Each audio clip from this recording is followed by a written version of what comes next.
నిర్మల్ జిల్లా కేంద్రంలోని గాంధీ పార్కులో ఉన్న పాత వాటర్ ట్యాంకును మున్సిపల్ అధికారులు నూతన టెక్నాలజీతో పేలుడు సామగ్రిని అమర్చి కూల్చివేశారు. 5 దశాబ్దాల క్రితం 5.60 లక్షల లీటర్ల సామర్థ్యం నిర్మించిన ఈ రిజర్వాయర్ శిథిలావస్థకు చేరడంతో దీన్ని కూల్చినట్లు అధికారులు పేర్కొన్నారు. ట్యాంకు అడుగు భాగం పిల్లర్లు పూర్తిగా దెబ్బతినడంతో ట్యాంకర్ను కూల్చివేయాలని ఏడాది క్రితమే నిర్ణయించారు.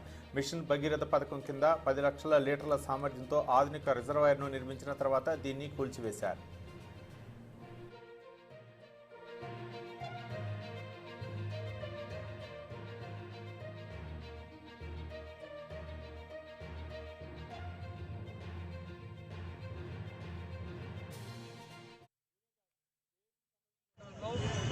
గతంలో మంచినీటి సరఫరా విషయంలో 1970 కోట్లో ఈ వాటర్ ట్యాంక్ను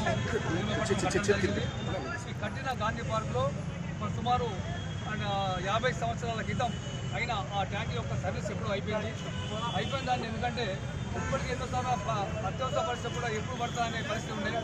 అదృష్టశాతం ఏంటంటే గౌరవ మంత్రి అల్లు ఇంద్రకరణ్ గారి కృషి మేరకు సహకారంతో ఏదైతే మిషన్ భగీరథ పరంగా పక్కపొట్టి ట్యాంక్ కట్టుకున్నాం.